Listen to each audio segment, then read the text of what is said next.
యొక్క ఇది కలిగిన వాడు అని అర్థం. కాబట్టి ఆ విధంగా ప్రతిదీ సంఘాన్ని కూడా ఇక్కడ దేంతో పోల్చారు? పెండ్లి కుమార్తెతో పోల్చారు. సంఘము అంటే ఒక తోటతో కూడా పోల్చారు. సంఘాన్ని ఒక గొర్రెల మంద. మీరందరూ చిన్న సంఘాల పాస్టమ్మలు కదా, అంటే చిన్న మంద భయపడకు అన్నాడు దేవుడు. కాబట్టి మీరు భయపడకుండా ఆ మందకు కాపరి అయినటువంటి మీరు మీ పాస్టర్ గారికి ఎంతగానో సహకరించాలి. అంతేకాకుండా సంఘాన్ని సైన్యంతో పోల్చారు. సైన్యము అంటే ఏ విధంగా ఉంటుంది? ఒక దేశానికి కాపలా కాస్తుంది కదా, అదేవిధంగా సంఘంలో ఉండే సంఘ కాపరి పాస్టరమ్మ ఏం చేయాలి? సంఘానికి కాపలా కాయాలి. సైనికుడు ఏ విధంగా ఉదయాన్నే లేచి ఒక క్రమశిక్షణతో తన డ్యూటీని చేస్తాడో ఆ విధంగా మీరు కూడా పాస్టర్ గారు పాస్టర్ అమ్మ కూడా ఒక క్రమశిక్షణ కలిగిన సైన్యాధికారి వలె, సైనికుడు వలె మీరు మీ యొక్క సంఘాన్ని, మీ సంఘంలో ఉండే విశ్వాసులను, వారిని కూడా క్రమశిక్షణలో పెంచాలి. కాబట్టి ఈ విధంగా మీరు ఎంతమంది పాస్టమ్మలు ఉదయాన్నే లేచి మీ సంఘంలోకి వెళ్ళి ప్రార్థన చేస్తున్నారు? మీ సంఘాలు మీకు ఇంటికి దగ్గరగా ఉన్నాయమ్మా? ఎంతమందికి ఉన్నాయి దగ్గర? కాబట్టి నేను ఈ యొక్క సమయంలో మీ అందరినీ ఒక విజ్ఞాపన చేస్తున్నా. ఏంటి విజ్ఞప్తి అంటే, ఉదయాన్నే లేచి మీ సంఘంలో ఆ పుల్పిట్ దగ్గరికి వెళ్ళి 5 గంటలకే ప్రార్థన చేయాలి. చేస్తారా? వేకువ జామున ప్రార్థన ఎంతో బలమైనది, ప్రభావము కలది అని కీర్తనకారుడు బోధించాడు. కాబట్టి ఆ యొక్క మీ సంఘాల్లో బలము, మీ ఆత్మీయ జీవితంలో బలము రావాలన్నా, ప్రభావం రావాలన్నా, అద్భుతాలు జరగాలన్నా మీరందరూ ఏం చేయాలి? క్రమశిక్షణతో ఉదయాన్నే లేచి మీ సంఘంలో ఉండే పుల్పిట్ దగ్గర మోకాళ్ళ ప్రార్థన చేయాలి. ప్రార్థనలో 4 భాగాలు ఉన్నాయని చెప్పినాను, గుర్తుందా ఎవరికన్నా? ఏంటేంటి ఆ భాగాలు? 1 తిమోతి 2వ అధ్యాయము 2వ వచనం చదవండమ్మా. ప్రార్థన ఏ విధంగా చేయాలి? ప్రార్థన గురించి నేను పాస్టమ్మలకు తెలియజేయాలని సుధా పాస్టమ్మ గారు చెప్తా ఉంటారు. అక్క, మనం పాస్టమ్మలందరికీ ప్రార్థన గురించి చెప్పాలి అని. ఆ విధంగా ధ్యానిస్తున్నప్పుడు నాకు కొన్ని నెలల నుంచి ఎన్నో గొప్ప విషయాలు పరిశుద్ధ లేఖనాల్లో బయటపడుతున్నాయమ్మా. 1 తిమోతి 2:2 చదువుతారమ్మా ఎవరన్నా? రాజుల కొరకును, అధికారులందరి కొరకును విజ్ఞాపనములను, ప్రార్థనలను, యాచనలు, కృతజ్ఞతాస్తుతులు చెయ్యవలనని హెచ్చరించుచున్నాను. కాబట్టి ఈ యొక్క అంతకన్నా ముందు వచనంలో ఏం రాయబడింది అంటే, మీరు నెమ్మదిగా చదవనమ్మా. మనము సంపూర్ణ భక్తియు మాన్యతయు కలిగి నెమ్మదిగాను సుఖముగాను బ్రతుకు నిమిత్తము. కాబట్టి మనము ఈ యొక్క ప్రార్థన మనము ఎట్లా చేయాలంట? సంపూర్ణ భక్తి మాన్యతతో సుఖముగా నెమ్మదిగా ఉండాలి అంటే ఎట్లా ప్రార్థన చేయాలంట? ప్రార్థన, విజ్ఞాపన, యాచన, కృతజ్ఞతాస్తుతులు 4 భాగాలు. ఎంతమందికి ప్రార్థన గంట సేపు చేయడం వచ్చు? Very good. కాబట్టి కొంతమందికి ప్రార్థన గంట సేప నాకు రాదు అంటారు. కానీ ఈ యొక్క 1 తిమోతి 2:2లో గమనించిన ఆ యొక్క భాగాలను గమనించినట్లయితే వేకువనే లేచి మీరందరూ ఏం చేయాలి అంటే ఫస్ట్ ప్రార్థన ఉందా, విజ్ఞాపన ఉందమ్మా? అక్కడ విజ్ఞాపన ఫస్ట్. మనము మామూలుగా ఎవరైనా ప్రార్థన చేయమంటే మన ఇంటి కోసం మన కోసం చేసుకుంటాము. కానీ ప్రార్థనలో పౌలు భక్తుడు తిమోతిలకు రాసిన పత్రికలో ఏమని తెలియజేస్తున్నాడు? విజ్ఞాపన అంటే ఏంటమ్మా? ఇతరుల కొరకు ప్రార్థన చేయాలి. ఇతరులు ఎవరండి అంటే, ఫస్ట్ మన దేశాధికారి కొరకు ప్రార్థన చేయాలి. అది ఏ పార్టీ అయినా ఏమైనా, ప్రధానమంత్రి కొరకు, తర్వాత రాష్ట్రపతి కొరకు, అధికారుల కొరకు చేయాలి. తర్వాత మన రాష్ట్రం కొరకు ప్రార్థించాలి. అంతేకాకుండా ముఖ్యమంత్రి, మన జిల్లా కలెక్టర్ వీళ్ళందరి కొరకు ప్రార్థించాలి. ఎందుకంటే వీళ్ళందరూ పరిపాలన ఎంతో క్షేమంగా మనస్సాక్షితో సేవ చేయలాగా మనము వాళ్ళ కొరకు ప్రార్థించాలి. ఇంకొక ముఖ్యమైన విషయం ఏంటి అంటే, మన భారతదేశంలో నార్త్ ఇండియాలో ఎక్కువగా క్రైస్తవులపై, విశ్వాసులపై ఎన్నో దాడులు జరుగుతున్నాయి. అక్కడ విగ్రహారాధన చాలా ఎక్కువ ఉందండి. కాబట్టి మనం ఆ యొక్క ఉత్తర భారతదేశాన్ని భారము కలిగి ఆ యొక్క ఉత్తర భారతదేశం కోసం ప్రతిరోజు వేకువనే విజ్ఞాపన చేయాలి. చేస్తారండి? చేయాలి. విజ్ఞాపన ప్రార్థన. ఫస్ట్ ప్రార్థనలో ఏముండాలి? విజ్ఞాపన. దేశం కోసం, మన రాష్ట్రం కోసం. నేను ప్రతిరోజు ఆ యొక్క నార్త్ ఇండియాలో సేవ చేయడానికి మిషనరీలను లేవనెత్తు దేవాన్ని ప్రార్థిస్తా. అక్కడ చాలామంది మిషనరీల అవసరత ఎంతో ఉంది. కాబట్టి మనము ప్రార్థన చేసినట్లయితే దేవుడు తప్పకుండా ఆ నార్త్ ఇండియాకి మిషనరీలను పంపించి అక్కడ విగ్రహారాధన చేస్తున్నటువంటి అన్యులకు ఆయన వాక్యము బోధించుట ద్వారా ఎన్నో ఆత్మలను ఆయన వైపుకు మనము మన ఇంటి దగ్గర, మన చర్చిలో ఉండి విజ్ఞాపన ద్వారా పరిచర్యను జరిగించవచ్చు. కాబట్టి అంతేకాకుండా మన రాష్ట్రం ఏంటండి? ఆంధ్రప్రదేశ్ రాష్ట్రంలో ఉన్న ప్రతి నాలుక, ప్రతి మోకాలు ఆయన నామములో వంగులాగున ప్రార్థన చేయాలి. తర్వాత మనం ఉన్న జిల్లా ఏంటండి? కర్నూలు జిల్లా. తొందరలో ఆదోని కూడా జిల్లాగా చేస్తారంట. కాబట్టి అంత పెద్ద ఆదోని జిల్లా కాబోతున్నటువంటి జిల్లాలో మీరు పాస్టర్ అమ్మలుగా పరిచర్య చేస్తున్నారు కదండి. ఈ ఆదోనిలో ఎక్కువగా తిక్కలచ్చమ్మ కదా, ఉరుకుంద, అవన్నీ దురాత్మలు ఎక్కువ ఉన్నాయి. వాటి నుంచి ఇక్కడ విగ్రహారాధన అన్యులకు విడుదల కలుగులాగున మీరందరూ ప్రార్థన చెయ్యాలని దేవుడు మిమ్మల్ని ఆదోని పట్టణంలో ఏర్పాటు చేసుకున్నాడు. హల్లెలూయా. కాబట్టి మీరు వీరి గురించి ప్రతిరోజు ప్రార్థిస్తారండి. మీ సంఘము ఉన్న చోట, మీ చుట్టూ సంఘం చుట్టూ, మీ ఇంటి చుట్టూ ఉన్న అన్యుల కొరకు విజ్ఞాపన ప్రార్థన భారంతో చేయాల్సిన బాధ్యత ప్రతి పాస్టరమ్మ పైన ఉన్నది. అంతేకాకుండా ఈ యొక్క మినిస్ట్రీని కొండల్లో, గుట్టల్లో, లోయల్లో ఎంతోమంది పరిచయం కదా దాన్ని. మీరైతే హాయిగా మంచిగా ఆదోని జిల్లాలో కదా బాగా మంచిగా అన్ని వసతులు ఉన్న చోట పరిచర్య చేస్తున్నారు.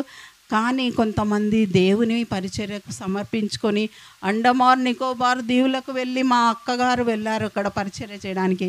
అక్కడ సరైన తిండి లేక ఆ వాతావరణానికి ఆమెకైతే లోపల గర్భసంచిలో ప్రాబ్లం వచ్చి కూతురు పుట్టి చనిపోయింది. ఎన్ని కష్టాలు పడుతున్నారు. ఆమెకు టీబీ అనే రోగం వచ్చింది. ఆ విధంగా వాళ్ళు కష్టపడ్డారు. కొండల్లో పరిచర్య చేసే సేవకులు ఉన్నారు. వాళ్ళకు కూడా అన్ని వసతులు ఉంటాయండి?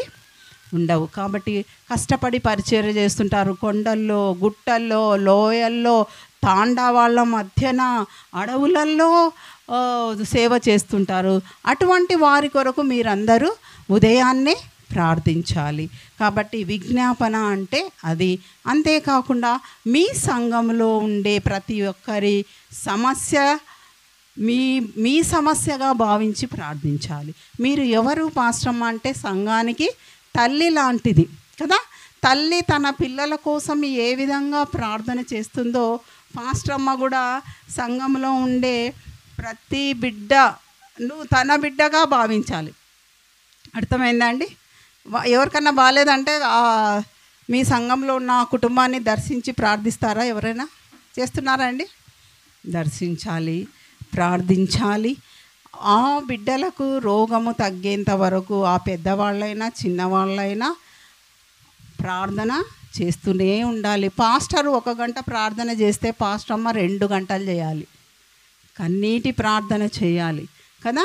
కాబట్టి ఈ విధంగా విజ్ఞాపన ప్రార్థన మీ సంఘంలో ఉండే ప్రతి బిడ్డ కొరకు ప్రార్థించాలి. అంతేకాకుండా మీరు వారి సమస్య తగ్గిపోయేంత వరకు మందసం భుజాల మీద మోసుకున్నట్లు లేవీలు మీరు కూడా మీ సంఘంలోని ప్రతి బిడ్డ సమస్యను మీ భుజాల మీద వేసుకోవాలి. ఏమైనా వేసుకుంటారా? ప్రార్థన చేయాలి. చేస్తే దేవుడు తప్పకుండా ఏదో ఒక రోజు జవాబిస్తాడు. కొంతమంది ఏమంటారంటే మేము ఎంత ప్రార్థన చేస్తున్నా ఆ సమస్య తొలగడం లేదు అంటారు. కాబట్టి ప్రార్థన జవాబు రాకపోవడానికి కూడా పరిశుద్ధ లేఖనాల్లో ఎన్నో కారణాలు ఉన్నాయమ్మా. ఏంటి? నంబర్ 1, మీ ప్రార్థనకు జవాబు రావడం లేదు అంటే కారణం ఏంటి అంటే, ఆయన రాజ్యమును నీతిని మొదట వెతకాలి, అప్పుడు మీకు అవన్నీ అనుగ్రహింపబడును. ఆయన రాజ్యము నీతి అంటే ఏంటి? వెతకడం అంటే పరిచర్య, సువార్త ప్రకటించాలి. ప్రకటిస్తున్నారమ్మా? ప్రకటించాలి. సువార్తను ప్రకటించడాన్ని దేంతో పోల్చారు అంటే లేఖనాల్లో కోత ఎంతో విస్తారంగా ఉంది, పనివారు కొందరే ఉన్నారు. కాబట్టి ఈ లోకం అనే పంటలో మీరు వాక్యం అనే కొడవలితో పంటను వేరు చేయాలి. అంటే అన్యులను దేవుని వైపు తిప్పి వారిని విశ్వాసులుగా వేరు చేయాలి. ఆ పంటను చూసి యేసు ప్రభువు సంతోషిస్తాడంట. కాబట్టి ఈ విధంగా ఆయన రాజ్యము నీతిని మొదట వెతికి పరిచర్య చేసినట్లయితే ఇంట్లో కూర్చోకూడదు. సోమవారం నుంచి శనివారం వరకు పాస్టమ్ ఏం చేయాలి? బయట సువార్త పరిచర్య అన్యులకు బోధించడానికి వెళ్ళాలి. ఎక్కువగా మీరు మా చర్చికి వచ్చేటోళ్ళే క్రైస్తవులు, ఇంకా వాళ్ళతోనే మాట్లాడతాం, మిగతా వాళ్ళు మాకు సంబంధంలే అని అనుకోకూడదు. అన్యులు వాళ్ళు బాగలేకుంటే పలకరించాలి, ప్రార్థన చేయాలి, వాళ్ళని నవ్వి మాట్లాడిస్తూ ఉండాలి. కాబట్టి ఆ విధంగా మీరు ఆ యొక్క ఇతరుల కొరకు వారి కష్టాల సమయంలో ప్రార్థన చెయ్యాలి. ఆ విధంగా పరిచర్య చేస్తే మీ ప్రార్థనకు జవాబు వస్తుంది. ఇంకొకటి, నా యందు మీరును మీ యందు నా మాటలు నిలిచి ఉన్న ఎడల మీకు అవి అనుగ్రహింపబడును. అంటే వాక్యము మీ యందు నిలబడాలి, మీ హృదయాల్లో నిలబడాలి. అంటే ఆ వాక్యానుసారంగా జీవించాలి. ఎంతమంది వాక్యం చదువుతారండి రోజు? పాస్టమ్మలు చదవాలి. ఎన్ని గంటలు చదువుతారు? గంట, ఇంకా హాఫ్ అన్ అవర్. కాబట్టి రోజుకి 1 గంటకి 10 అధ్యాయాలు చదివితే తొందరగా బైబిల్ కంప్లీట్ అవుతుంది. బైబిల్ మొత్తం చదివినారా? కొంతమంది చదివినారు, కొంతమంది చదవలేదు. నేనైతే నా వయసు ఇప్పుడు 53 సంవత్సరాలు. నేను ఒక పాస్టర్ కూతుర్నే. మాకైతే ఇంకా పాస్టర్ కూతురు అంటే మా నాయన పరిచర్య చేసేవాడు, కానీ మేము అంత పట్టించుకునేటోళ్ళం కాదు వాక్యము అది ఇది. తర్వాత నిదానంగా దేవుడిలో వాక్యంలో నిలబడినప్పుడు నేను ఇప్పటికీ నా 53 సంవత్సరాలు 40 సంవత్సరాల నుంచి బైబిల్లో కొత్త విషయాలు ఇంకా నాకు తెలుస్తూనే ఉన్నాయి. నాకు తెలియని సంగతులు ఎన్నో ఉన్నాయి. కాబట్టి ఇది పరిశుద్ధ లేఖనాలు ఒక తరగని నిధి లాంటిది కదా. ఎన్నో సంగతులు ఉన్నాయి. అవన్నీ ఈ బైబిల్లో పరిశుద్ధ లేఖనాలలో మంచి స్త్రీల గురించి ఉంది, చెడ్డ స్త్రీల గురించి ఉంది. మంచి స్త్రీలలో ఉన్న మంచి లక్షణాన్ని తీసుకోవాలి, చెడ్డ స్త్రీలలో ఉన్న చెడ్డ లక్షణాన్ని తీసివేయాలి. మనం ఆ విధంగా ఉండకూడదు అని చెడ్డ స్త్రీల గురించి కూడా రాయబడి ఉంది. కాబట్టి ఆ విధంగా నా యందు మీరు మీ యందు నా మాటలు నిలిచి ఉండిన ఎడల మీకు మీ ప్రార్థనకు జవాబు వస్తుంది. ఇంకొకటి, నీతిమంతుల ప్రార్థన మీద ఆయన కన్నులు ఆయన చెవులు ఉంటాయంట. మనము నీతి నిజాయితీగా జీవించినట్లయితే ఆయన మీ ప్రార్థనని ఆలకిస్తాడు. ఇంకొకటి ఏంటి అంటే వేషధారుల ప్రార్థన ఆయన వినడు. మనసులో ఒకటి పెట్టుకొని బయటికి భక్తుల వలె నటిస్తుంటారు కదా, అటువంటి వారి ప్రార్థన దేవుడు వినడు. కాబట్టి ఈ విధంగా ప్రార్థనకు జవాబు రాలేదంటే అది ఒక కారణం అయి ఉంటుంది. ప్రార్థనలో మొదటి భాగము విజ్ఞాపన కదా. విజ్ఞాపన ప్రార్థన ఎంతోమంది కన్నీటితో చేశారు కదా. యోసేపు గారు తన సహోదరుల కొరకు, మోషే గారు ఇశ్రాయేలీల కొరకు కన్నీటి ప్రార్థన చేసినారు. అంతేకాకుండా సమూయేలు ప్రవక్త సౌలు రాజు కొరకు ప్రార్థన చేసినాడు. కాబట్టి ఈ విధంగా ఎంతోమంది గొప్ప గొప్ప వ్యక్తులు పరిశుద్ధ లేఖనాల్లో విజ్ఞాపన ప్రార్థన చేశారు. కాబట్టి అటువంటి ప్రార్థన మనం కూడా చెయ్యాలి. తర్వాత రెండో భాగం ఏముందమ్మా? విజ్ఞాపన ప్రార్థన. ఇతరుల కొరకు ప్రార్థించిన తర్వాత మనం ఏం చేయాలి? మన కొరకు ప్రార్థించాలి. మొదటిగా ఒక అర్ధగంట సేపన్నా పడుతుందా ఇతరుల కొరకు ప్రార్థన? 15 నిమిషాలు పడుతుందా? 15 నిమిషాలు అనుకోండి. ఇతరుల కోసము, మీకోసము ఒక 15 నిమిషాల 10 నిమిషాల, మీ కుటుంబం కోసం, మీ పరిచర్య కోసం, మీ గృహ అవసరాలు, సంఘ అవసరాల కోసం ఒక 10 నిమిషాలు. ఆ తర్వాత ఏముందండి? విజ్ఞాపన ప్రార్థన మరియు యాచన. యాచన అంటే ఏంటంటే అడిగిందే అడగడం, అడుక్కోవడం, ఇచ్చేదాకా అడగడం. కానాను స్త్రీ ఏం చేసిందండి? తన కూతురికి బాగలేదు, స్వస్థత దయచేయన్నప్పుడు యేసు ప్రభు ఏమంటాడు? ఇది నేను ఎవరి కోసం వచ్చాను? అన్యుల కోసం రాలేదు, కుక్కలకైనా ఇస్తాను కానీ మీకు ఇయ్యను అని ఆమె. ఎవరైనా మనం అట్లా పోయి ఏదైనా అడిగినప్పుడు కుక్కలకైనా ఇస్తాం కానీ మీకు ఇయ్యము అంటే ఏంది ఇచ్చి, ఈయన నన్ను కుక్కలతో పోల్చాడు, ఈయననేంది నేను అడిగేదని వెళ్ళిపోతాం. కానీ ఆమె యజమానుడు తినగా మిగిలినది కుక్క పిల్లలు తింటాయి కదా నాయన, అట్లా నా కూతురిని మీరు బాగు చేయండి అని ఆమె యాచన అక్కడ సిగ్గు తప్పి అడుక్కుంది కదా. ఆ విధంగా యేసు ప్రభుల వారు కూడా యాచన చేశారు. కాబట్టి మనం కూడా మీ అవసరాల కొరకు ఇచ్చేంత వరకు కన్నీటి ప్రార్థన, మోకాళ్ళ మీద ఉండి ఇట్లా కొంగు తీసి ఇట్లా పెట్టుకొని అడగాల మనం దేవుని దగ్గర పోయి. దేవా నాకు ఇది దయచేయి, అది దయచేయి. ఆ యొక్క పరిశుద్ధ లేఖనాల యొక్క బైబిల్ నాలెడ్జ్ లేకుంటే ప్రభువా దయచేయి ప్రభువా. ఈ యొక్క లేఖనాల్లో మనం బైబిల్ చదవడానికి కూర్చుంటే కొన్నిసార్లు అర్థం కాదు, మైండ్ ఎక్కడికో పోతుంది కదా, కాన్సన్ట్రేషన్ కదా. ఆ యొక్క ఆసక్తి కలగడాని కోసం దేవుణ్ణి ముందు ప్రార్థించి తర్వాత పరిశుద్ధ లేఖనాలు చదవాలి. వాక్యం చెప్పే ధైర్యం దయచేదేవా అని యాచన చేస్తారా, అడుక్కుంటారా? కాబట్టి అది యాచన. కాబట్టి ఆ విధంగా విజ్ఞాపన, ప్రార్థన, యాచన, కృతజ్ఞతాస్తుతులు. యాచనకు కూడా ఏడ్చుకుంటా అడుక్కోవాలి. ఒక బిచ్చగాడు ఇంటి ముందు నిలబడి అమ్మా అన్నం పెట్టు అంటే పో అని ఎన్ని తిట్టినా కూడా అట్లనే అదే పదం అంటాడు కదా. ఏమంటాడు? అమ్మా అన్నం పెట్టు అమ్మ. అది అట్లనే మనం కూడా మనకేం కావాలో ఆ విధంగా అడిగిందే అడగాల. ఇచ్చే వరకు పోరు కదా వాళ్ళు. మనం కూడా దేవుని దగ్గర ఆయన సన్నిధిలో నుంచి వెళ్ళకూడదు. ఆ విధంగా తర్వాత కృతజ్ఞతాస్తుతులు. కృతజ్ఞత అంటే దేవుడు మనకి ఏమేమి ఇచ్చాడో దానికి కృతజ్ఞత తెలపాలి. పాస్టమ్మ అయినందుకు దేవునికి కృతజ్ఞత చెప్పారా అండి? చెప్పాలి కదా. ఎవ్వరికి లేని భాగ్యం, దేవదూతలకు లేని భాగ్యం దేవుడు మీకు ఒక పరిచర్యని ఇచ్చాడు కదా. కాబట్టి అంత గొప్ప పరిచర్య ఇది, మధురమైన సేవ. ఈ సేవలో పాస్టమ్మగా చేసినందుకు దేవానికి కృతజ్ఞతలు. మంచి ఆరోగ్యము నాకు, నా భర్తకు ఇచ్చినందుకు వందనాలు. నా పిల్లలకు మంచి ఆరోగ్యం దయచేసినందుకు. ప్రతి విషయానికి కృతజ్ఞతలు తెలియజేయాలి. చెప్తారా అండి?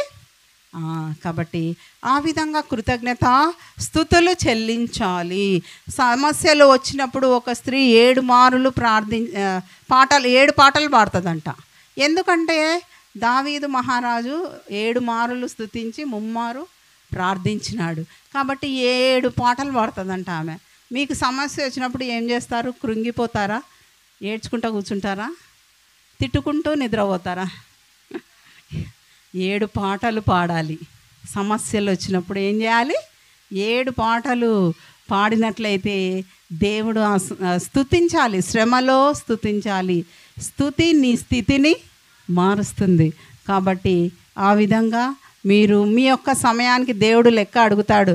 రోజుకి ఎన్ని గంటలు ప్రార్థిస్తున్నావు, రోజుకు ఎన్ని గంటలు బైబిల్ చదువుతున్నావు, రోజు ఎన్ని గంటలు పాటలు పాడుతున్నావు. కాబట్టి ఎంతో సమయం ఉంటుంది కదండి.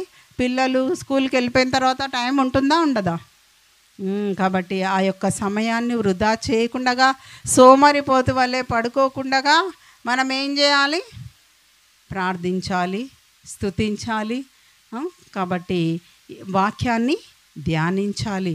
ఆ విధంగా చేసినట్లయితే మన ప్రార్థన గంట సేపు వస్తుంది కదా, వస్తుందా?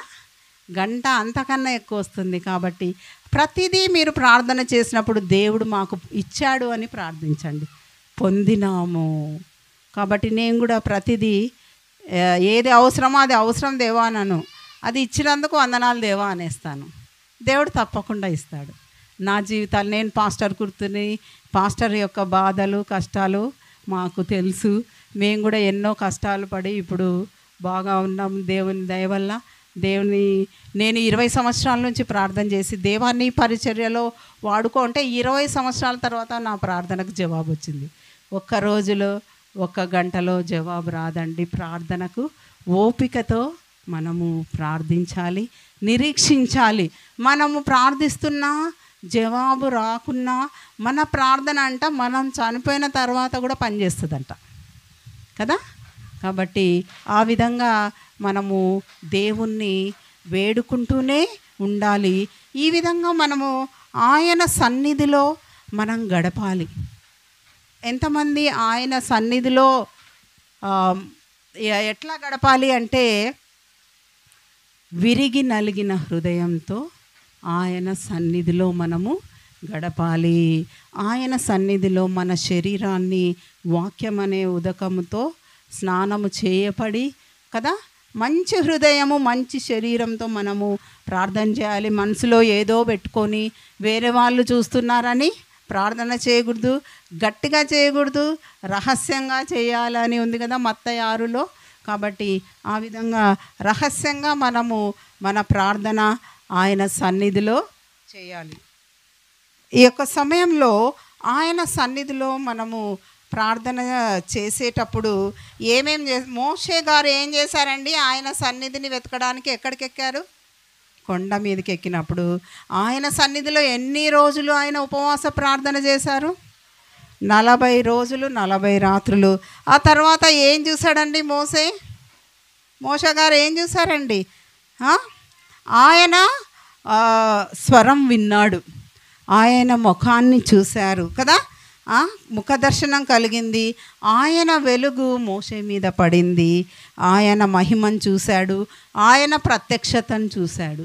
మీరు కూడా ఆయన సన్నిధిలో లోకంలో మన పక్కన జరుగుతున్నవి ఏవి పట్టించుకోకుండా మనము ప్రార్థించినట్లయితే, ఆయన సన్నిధిలో గడిపినట్లయితే, ఆయన సన్నిధిలో మనము వాక్యం చదివేటప్పుడు ఆ వాక్యానికే శిరస్సు వంచాలి. ఆ వాక్యం మనల్ని ప్రశ్నించేటట్లు చేయాలి. విన్న వాక్యము అర్థమయ్యేటట్లు దేవుణ్ణి వేడుకోవాలి. ఆయన సన్నిధిలో నిలిచే వారికి ఎన్నో ఆశీర్వాదాలు కలుగుతాయండి. కాబట్టి జకర్యా గ్రంథము 3వ అధ్యాయము 7వ వచనం చదివితే దేవుణ్ణి అక్కడ ఏమడుగుతున్నాడంటే, జకర్యా చూడండి, జకర్యా గ్రంథము 3వ అధ్యాయము 7వ వచనము.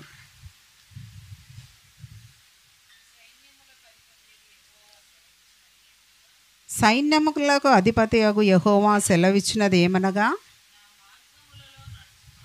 నా మార్గములలో నడుచుచు నేను నీకు అప్పగించిన దానిని భద్రముగా గైకొనిన ఎడల నీవు నా మందిరము మీద అధికారివై నా ఆవరణములను కాపాడువాడవగుదువు. మరియు ఇక్కడ నిలువబడు వారికి కలిగినట్లు నా సన్నిధిని నిలుచు భాగ్యము నీకిత్తును. కాబట్టి దేవుడు ఏమిస్తాడంట?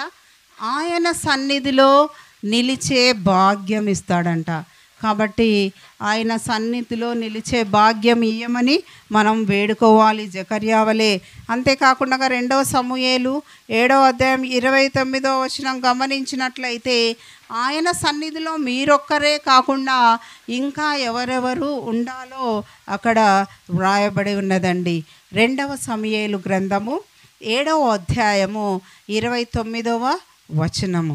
కాబట్టి ఈ యొక్క సమయంలో దయచేసి నీ దాసుడనైనా నా కుటుంబము నిమిత్తము నిత్యము నీ సన్నిధిలో ఉండునట్లుగా దానిని ఆశీర్వదించుము.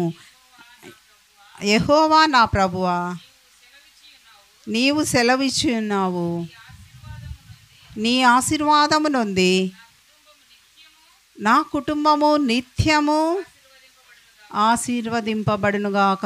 కాబట్టి ఈ యొక్క సమయంలో నీ కుటుంబం అంటే ఏంటమ్మా? నీ సంఘము నిత్యము ఆయన సన్నిధిలో నిలిచే భాగ్యము నీకు ఇస్తాను అంటున్నాడు.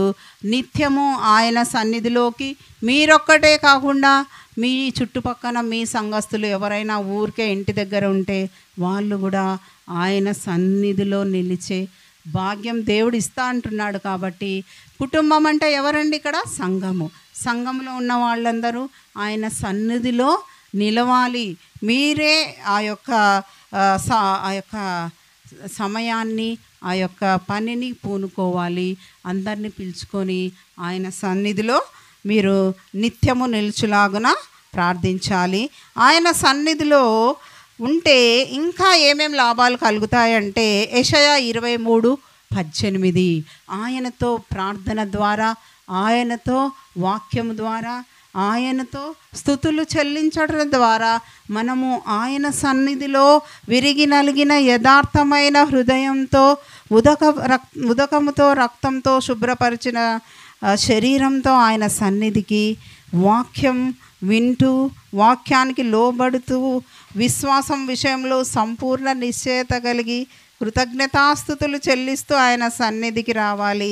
ప్రతి ఆదివారం ఒక ఆత్మను పాస్టమ్మ తీసుకొని రావాలి ఆయన సన్నిధికి. తెస్తారా అండి? ఒక టార్గెట్ పెట్టుకోవాలి. సోమవారం నుంచి శనివారం వరకు కనిపించిన వాళ్ళందరికీ వాక్యం చెప్తుండాలి. ఏదో ఒక ఆత్మని ఆదివారం చర్చికి తీసుకురావాలి ఆయన సన్నిధికి. కాబట్టి ఆ విధంగా చేయాలి. ఏముందమ్మా అక్కడ? యెషయా 28:18 ఆయన సన్నిధిలో మనము నిలిస్తే మనకేమేమి ఆశీర్వాదాలు కలుగుతాయి? 23:18 అమ్మా. యెషయా 23:18.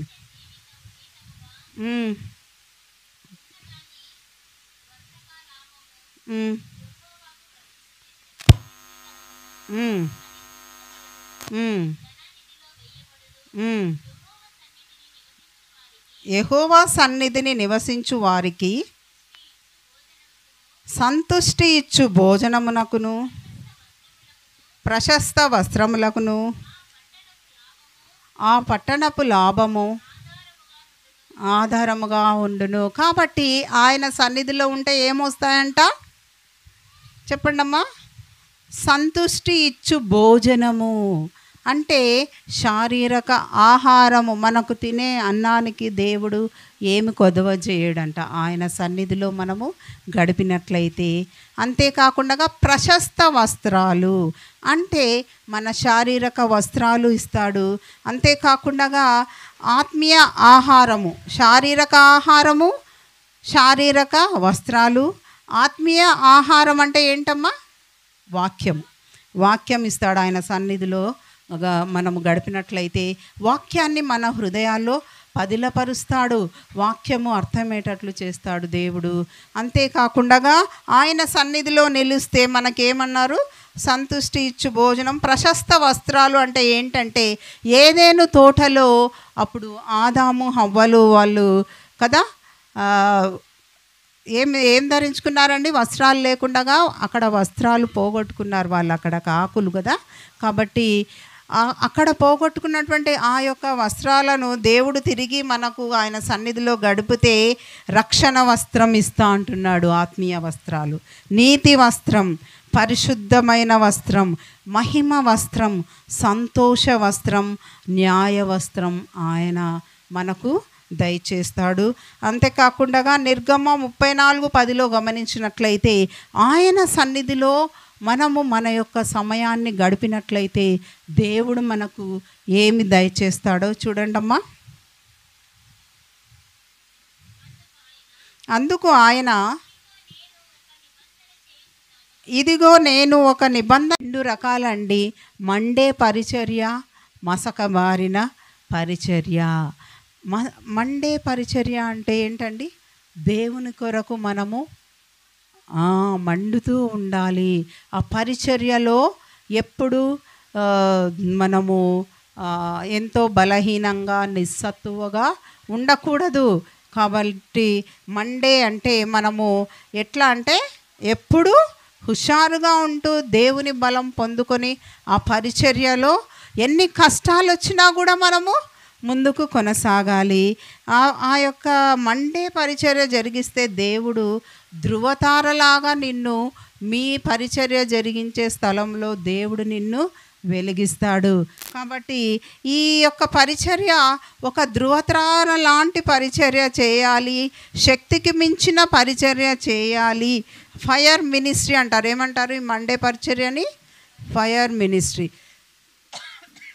కాబట్టి ఈ విధంగా దేవునికి ప్రీతికరమైన సేవ చేస్తే బలవంతుని చేతిలో బాణంలా దేవుడు వాడుకుంటారు మిమ్మల్ని. కాబట్టి ఈ యొక్క పరిచర్య ఈ ధృవతారలాగా వెలిగి మండే పరిచర్య చేయాలి అంటే మీకు 2 విషయాలు మీరు ఫాలో కావాలి. ఏంటి అంటే ఈ పరిచర్య ఎంతో నీతితో చేయాలండి. పరిచర్యలో అవినీతి ఉండకూడదు. ఒక పాస్టరమ్మ నీతిని బోధిస్తున్నారు కాబట్టి నీతిగా జీవించాలి. ఒకవేళ నీతిని బోధిస్తూ అవినీతి జీవితం జీవిస్తే ఏమంటారు? విశ్వాసులు ఏమంటారండి? ఆ పాస్టరు చెప్పేదొకటి, పాస్టరమ్మ చెప్పేదొకటి, చేసేదొకటి. కాబట్టి మిమ్మల్ని మీ సంఘంలో ఎంతమంది ఉంటే అన్ని కళ్ళు మీ మీదనే, మీ ప్రవర్తన మీదనే కాచుకొని ఉంటాయి, రెడీగా ఉంటాయి. కాబట్టి మీరు దేవునికి ప్రీతికరమైన పరిచర్య చేయాలి. పరిశుద్ధ లేఖనాల్లో ఓఫ్ని ఫినెహాస్ ఎటువంటి పరిచర్య చేశారు? వాళ్ళు ఆ యొక్క ఏలి ప్రవక్త కదా పిల్లలు కదా వాళ్ళు. ఓఫ్ని ఫినెహాస్ తెలుసా అండి? వాళ్ళ పరిస్థితి ఏమైందమ్మా?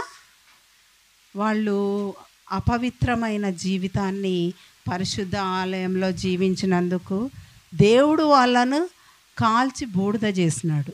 అంటే మంట, మనము అపవిత్రంగా అవినీతిగా పరిచర్య చేస్తే దేవుడు కాల్చేస్తాడు. కాబట్టి ఆ యొక్క ఇంకొకటి దేవుని పరిచర్య చేసే ఒక సేవకుడు సేవకురాలు మాదిరికరంగా ఉండాలి. అంతేకాకుండా విశ్వాసులు పాపము బయట చేస్తారు. ఎక్కడో ఆఫీస్లోనో ఎక్కడో బయటనో ఊరిలో ఎక్కడో చేస్తాడు. అదే పాపము, అపవిత్రత, అవినీతి ఒక పాస్టరు ఆలయంలో పాస్టర్ అమ్మ చేస్తే దేవుడు వాళ్ళిద్దరి వలె బూడిదలాగా కాల్చివేస్తాడు. కాబట్టి ఎక్కువ మనము పరిచర్యలో ఉన్నటువంటి సేవకులు సేవకురాళ్ళు గమనించాల్సిన విషయం ఏంటి అంటే పరిచర్యలో మనము ఎన్ని పొరపాట్లు పాపాలు చేసినా కూడా అవన్నీ దేవుడు చూస్తుంటాడు. ఆలయంలో చేస్తే విశ్వాసులకు 10% శిక్ష ఉంటే సేవకుడికి సేవకురాలుకి అవినీతిగా అపవిత్రతతో సేవ చేస్తే 90% శిక్ష ఉంటుందంట. కాబట్టి శిక్ష ఎక్కువ వస్తుంది. కాబట్టి మనము ఎంతో భయభక్తులతో ఈ యొక్క పరిచర్య చేయాలి. ఇర్మియా 23:11 గమనించినట్లయితే అక్కడ దేవుని వాక్కు ఏమని తెలియజేస్తుంది అంటే ఇర్మియా 23:11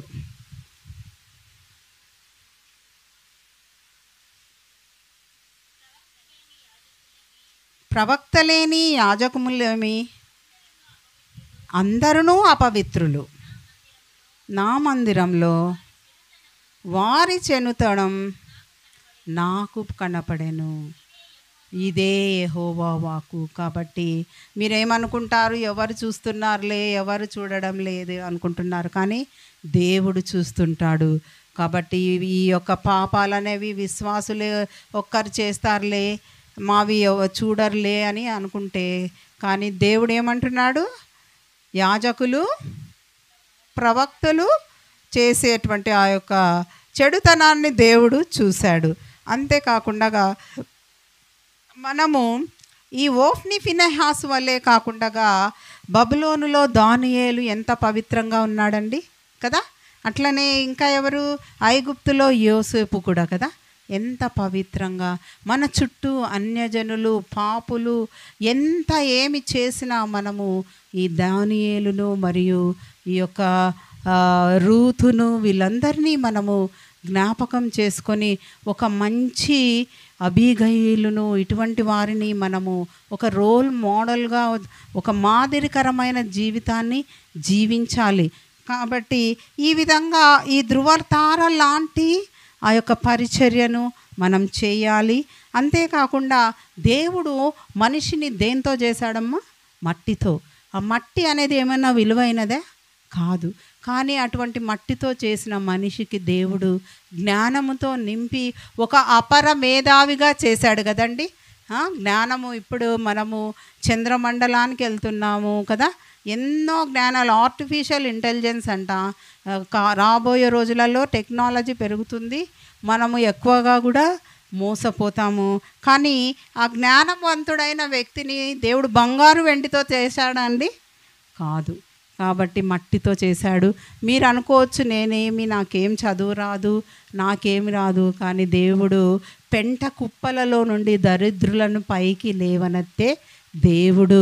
కాబట్టి ఈ సమూయేలుకి ఏమన్నా బ్యాక్గ్రౌండ్ ఉందా అండి? మీరు అనుకోవచ్చు, నాకు బ్యాక్గ్రౌండ్ లేదు, మా ఫ్యామిలీ వాళ్ళు ఎవరు పెద్ద పరిచర్య లేదు, పెద్ద సంఘం లేదు అని మీరు అనుకోవచ్చు. కానీ దేవుడు సమూయేలుకు ఏం బ్యాక్గ్రౌండ్ లేకున్నా సమూయేలును పైకి లేవనెత్తినాడు. అవినీతి, అపవిత్రత చేసినటువంటి ఓఫ్ని ఫినెహాసును పడేశాడు. సమూయేల్లో ఉన్నది ఏంటండి? నీతి, పవిత్రత కదా. చిన్న వయసులోనే దేవుని స్వరాన్ని విన్నాడు, తన సమయాన్నంతా ఆయన సన్నిధిలో గడిపాడు కదా. కాబట్టి అటువంటి అనుభవం కలిగి ఉండాలి. అంతేకాకుండా మా విశ్వాసులకు ఏముంది అంటే ఏం చెప్తారు? ఇన్ని ఎకరాల పొలం ఉంది, ఇన్ని ఇండ్లు ఉన్నాయి, ఇంత బ్యాంక్ బ్యాలెన్స్ ఉంది అంటారు. కానీ సేవకుడికి ఆస్తి ఏంటో చూద్దామా? పరిశుద్ధ లేఖనాల్లో యెషయా గ్రంథము 54వ అధ్యాయము చివరి వచనాలు చదివినట్లయితే అక్కడ సేవకుల యొక్క ఆస్తి కనిపిస్తుంది. చూడండి.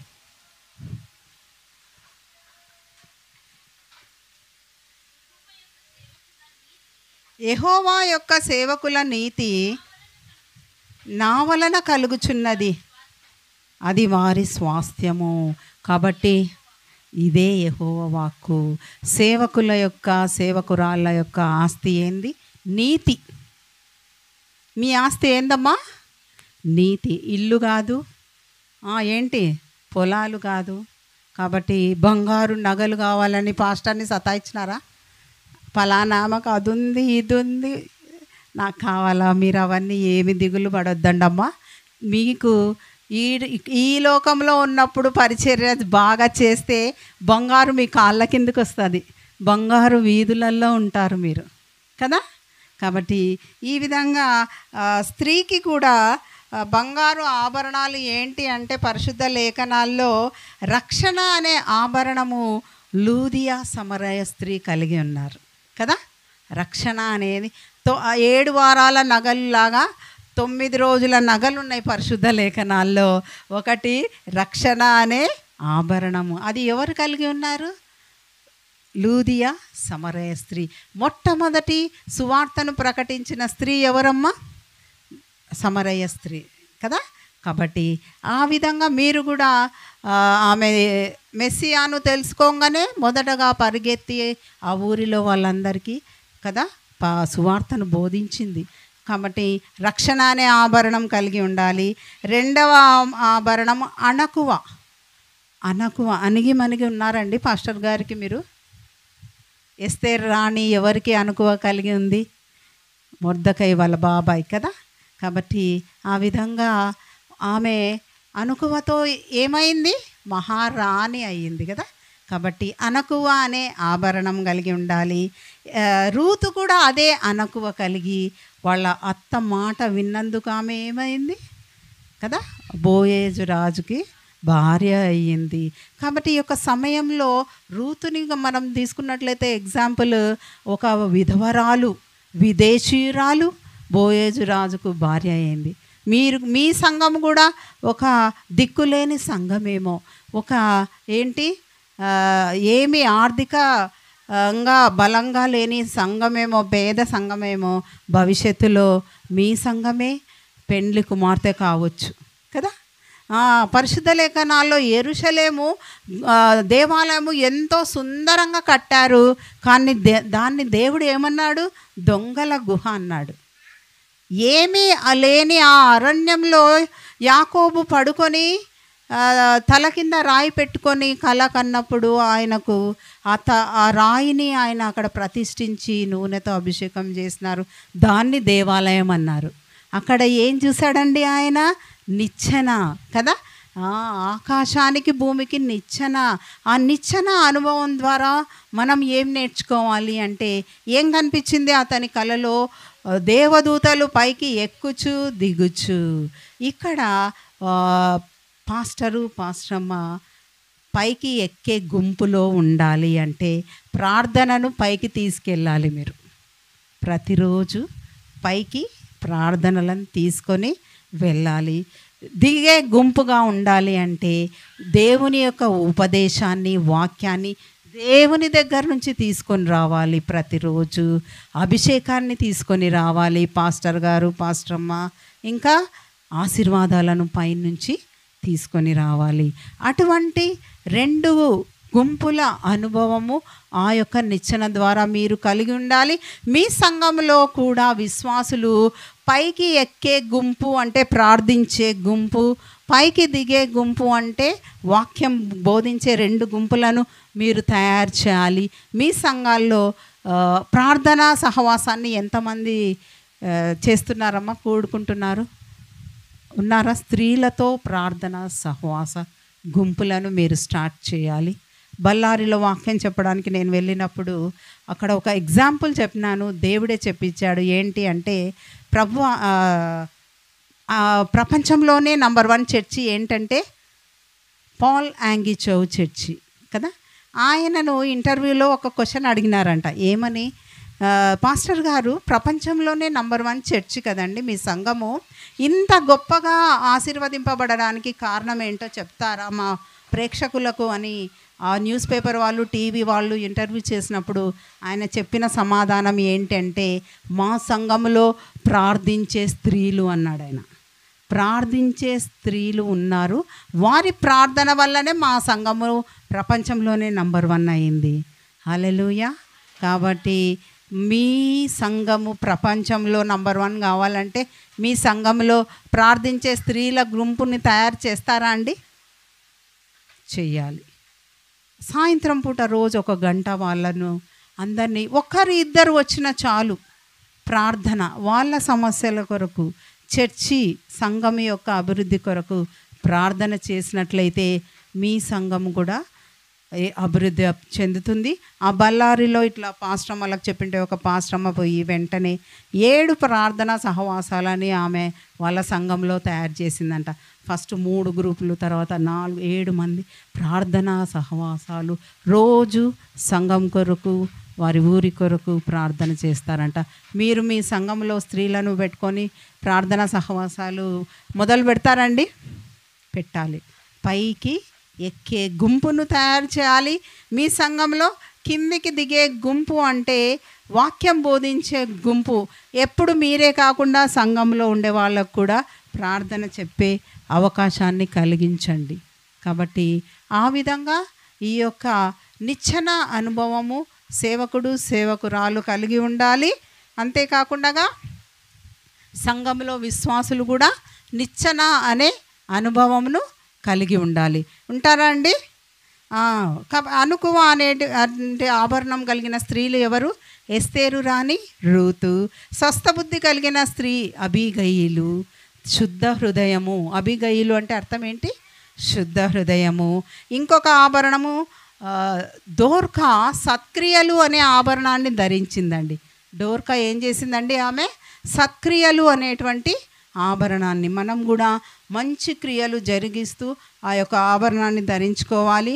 మౌనంని ఆభరణంగా వేసుకున్న స్త్రీ హన్నా మరియు రూతు. రూతు ఏనాడైనా వాళ్ళ అత్తకు ఎదురు మాట్లాడిందా?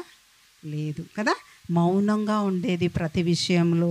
కాబట్టి ఎంత దుఃఖము బాధ ఉన్నా కూడా మౌనం. హన్నా కూడా మౌనంతో రోదన చేస్తుంటే ఆయన ఏలి ప్రవక్త ఏమనుకున్నాడు? ఆమె ఏమన్నా తాగొచ్చి ఊగుతుందా అన్నాడు కదా. కాబట్టి మౌన రోదన, మౌనంగా మనము కూడా కష్టాల్లో, నష్టాల్లో, ఇరుకులో, ఇబ్బందులో మౌనంగా దేవుణ్ణి ధ్యానిస్తూ వీరి ఇద్దరిని మనము రోల్ మోడల్గా తీసుకొని జీవించాలి.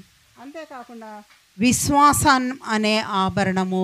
సారేపాతు విధవరాలు కదా, ఆమె విశ్వాసాన్ని, ఆమె ఉన్నదంతా ఇచ్చేసింది కదా, ఆమె విశ్వాసం అనే ఆభరణం ధరించింది.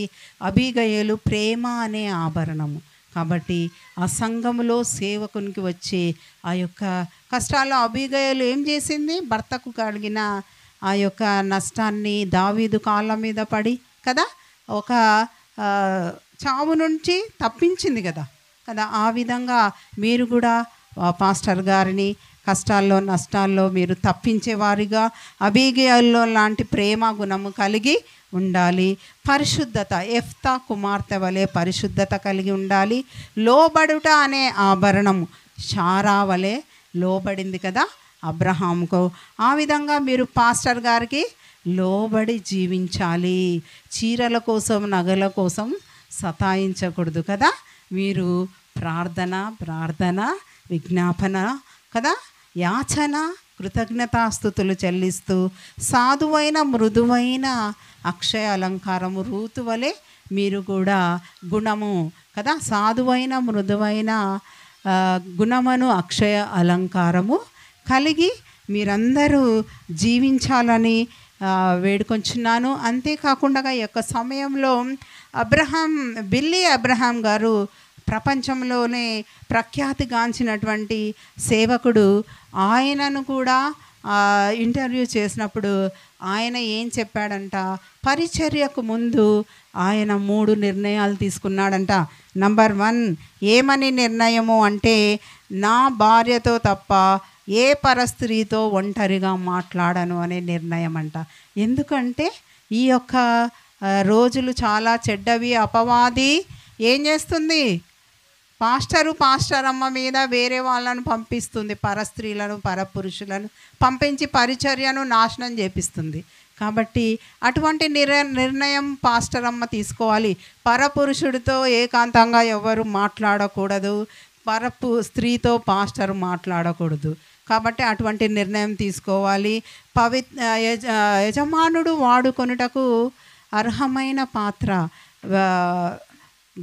ఘనతకు కొన్ని, ఘనహీనతకు కొన్ని అని మనము తిమోతిలకు రాసిన పత్రికలో గమనించినట్లయితే, ఘనతకు కొన్ని అంటే కొంతమంది వాళ్ళు ఘనంగా సేవలో వాడుకోవాలని ఎక్కువ మంది ఎదురుగా వాక్యం నిలబడి చెప్పాలి, పెద్ద పెద్ద మీటింగ్లలో అనుకుంటారు. అటువంటి ఘనమైన పాత్రలు అంటే బంగారు వెండివి ఇళ్ళల్లో ఏం చేస్తారండి? షెల్ఫ్లో ఊకే షోకి పెడతారు. అట్లా షో పుటప్ ఉండే సేవకులు ఉంటారు కదా, షోగా కనిపించాలా అందరికీ అని. అట్లా ఉండకూడదు. ఘనహీనత అంటే కొంతమంది నేను స్టేజ్ మీద మాట్లాడలేను, వంట చేసి పెట్టమంటే పెడతాను అంటారు. ఘనహీనత అంటే వాళ్ళు అటువంటి పాత్రలు అంటే మేము పరిచర్య చేయలేమండి, వాక్యం చెప్పలేం, మైక్ పట్టుకోలేమంటారు, వంట అయితే చేసి పెడతామంటారు. ఆ ఘనహీనంగా కూడా ఉండకూడదు. వాటిలో చేరని వాడు, పవిత్రంగా జీవించిన వాడే దేవుడు బాగా వాడుకొనే పాత్ర.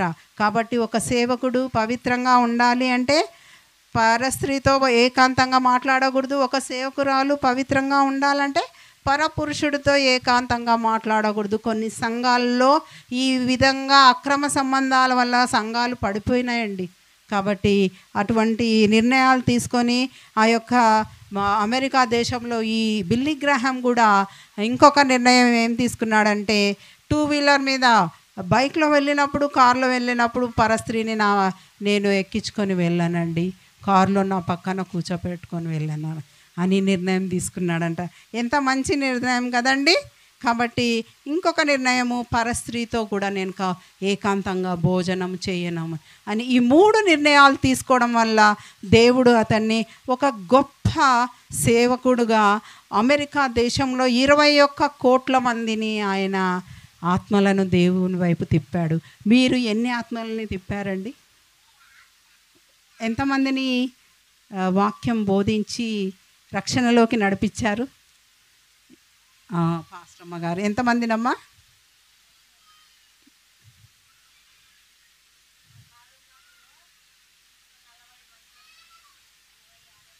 మీరు మీరు సేవకురాలుగా మీరు మాత్రమే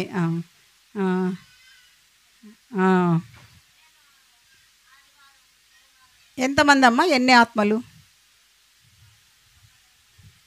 కాబట్టి దేవుడు లెక్క అడుగుతాడు ప్రతి ఒక్కరిని పేరు పెట్టి.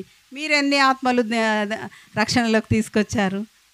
లేదు కదా. ఇప్పటి నుంచి చేస్తారా? కాబట్టి దేవుడు లెక్క అడుగుతాడు, ఎన్ని ఆత్మలను నువ్వు రక్షణలోకి తీసుకొచ్చావు అన్యులను. ఆ దేవునికి లెక్క చెప్పవలసిన వారమై ఉంటున్నాం మనమంతా. కాబట్టి ఆ విధంగా ఆయన 171 దేశాల్లో సువార్త ప్రకటించాడంట. ఒక సాధారణ రైతు కుమారుడు. ఎవరు? Billy Graham. కాబట్టి ఈ విధంగా కొన్ని నిర్ణయాలు తీసుకోవాలి. సేవకు ఆటంకాలు ఎన్నో వస్తాయి. శరీరాశ, నేత్రాశ, జీవపు డంబము కదా. కాబట్టి ఈ శరీరానికి ఆ నగలు ఆ చీరలు కాదండి. ఈ శరీరాన్ని ఉపవాస ప్రార్థనలో నలగొట్టుకోవాలి. తర్వాత నిద్ర లేకుండా శరీరాన్ని నలగొట్టుకొని రాత్రంతా ప్రార్థన చేయాలి. ఒక్క విషయం కొరకు ఒక రాత్రంతా ప్రార్థన చేసినారండి? చేయాలి. రాత్రి నిద్ర సరిపోక పగలు పండుకుంటాం కదా. కానీ మనము ఆ విధంగా శరీరాన్ని మనము తిండి పెట్టి నిద్ర పుచ్చకూడదు. ఏం చేయాలి? తిండి లేకుండా ఉపవాస ప్రార్థన చేయాలి. ఉపవాసం చేస్తూ శరీరాన్ని నలగొట్టుకోవాలి. నిద్ర లేకుండా శరీరాన్ని నలగొట్టుకోవాలి. ఈ శరీరము అశాశ్వతమైనది కదా. మనము ఆత్మకు మరణం లేదు, ఆత్మీయంగా జీవించాలి. కాబట్టి ఈ విధంగా మనము రాత్రికాల ప్రార్థనలు, ఉదయకాల ప్రార్థనలు, వేకువనే లేచి ప్రార్థన చేసినట్లయితే మన విజ్ఞాపన, యాచన, కృతజ్ఞతాస్థుతులు చెల్లిస్తూ మనము మన జీవితాల్లో ఒక పాస్టర్కి సహకరిస్తూ, ఒక పాస్టర్మ సపరేట్గా అడుగుతాడు దేవుడు, మీ ఇద్దరు కలిపి ఎన్ని ఆత్మలు అన్నాడు. పాస్టర్ గారు మీరు ఎన్ని ఆత్మలు రక్షణకు నడిపించాడు అని అడుగుతాడు. పాస్టర్మ్మ నువ్వు ఎన్ని అంటాడు. నీ లెక్క వేరే, పాస్టర్ గారి లెక్క వేరే. కాబట్టి అన్యులకు దేవుని వాక్యం బోధించండి. నేనే ఒక స్కూల్లో టీచర్గా చేస్తాను. మా స్కూల్ పిల్లలకంతా వాక్యం చెప్తుంటాను. ఛాన్స్ దొరికినప్పుడంతా ఆ పిల్లలకు ప్రార్థన యొక్క ప్రాముఖ్యతను, యేసు ప్రభు యొక్క గొప్పతనాన్ని హిందువులకు ఏ విధంగా తెలియజేయాలి. యేసు ప్రభు సృష్టికర్త. ఆయన ఈ మొత్తము సృష్టిని సృష్టించిన సృష్టికర్త. మీరు ఎవరిని వాళ్ళు గొప్పనా అనేది మనము చెప్పినట్లయితే నిజ దేవుడు ఎవరు? ఏ దేవుడైనా మన పాపాల కోసం మరణించాడా అంటే లేదు అంటారు వాళ్ళు. చనిపోయి తిరిగి లేచాడా ఏ దేవుడైనా అంటే లేదు. కానీ మన యేసు ప్రభుల వారు ఆ యొక్క గొప్ప కార్యాలు ఎన్నో చేశాడు. కాబట్టి ఇవన్నీ అన్యులకు బోధిస్తూ రక్షణలోకి మనము నడిపించినట్లయితే దేవునికి మనము లెక్క అప్పచెప్తాము. కాబట్టి టార్గెట్ పెట్టుకుంటారా అండి? ప్రతి ఆదివారము ఒక ఆత్మను దేవుని వైపు తీసుకొస్తాను. ప్రతి ఆదివారమా నెలకు ఒక ఆత్మనా?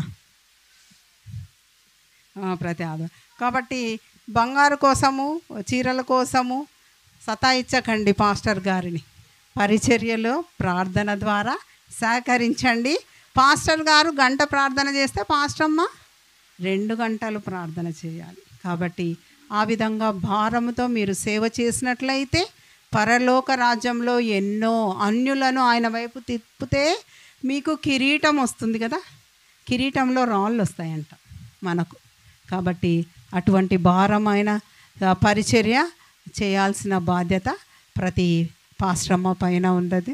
కాబట్టి ఈ విధంగా మనము ఆయన సన్నిధిలో మనము గడుపుట ద్వారా ఎన్నో ఆశీర్వాదాలు పొందుకుంటాము. ఆయన సన్నిధిలో గడపడం ద్వారా ఆహారము, వస్త్రాలు, ఆ పట్టణపు లాభము అంటే మీ సంఘం ఉండే పట్టణంలో వచ్చే లాభం అంతా మీ సంఘానికి దేవుడు అనుగ్రహిస్తాడు. కాబట్టి ఈ విధంగా మనం జీవించాలని ఈ కొద్ది మాటలు మీరందరూ ఓపికతో విన్నందుకు ఆ యొక్క వి మినిస్ట్రీ తరపున మీ అందరికీ ఈ అవకాశం ఇచ్చినందుకు దేవునికి కృతజ్ఞతాస్థుతులు. సుధా బాలరాజు గారికి మరియు జకరయ్య పాస్టర్, సంతోషమ్మ పాస్టర్ గారికి నా యొక్క కృతజ్ఞతలు తెలియజేస్తాను.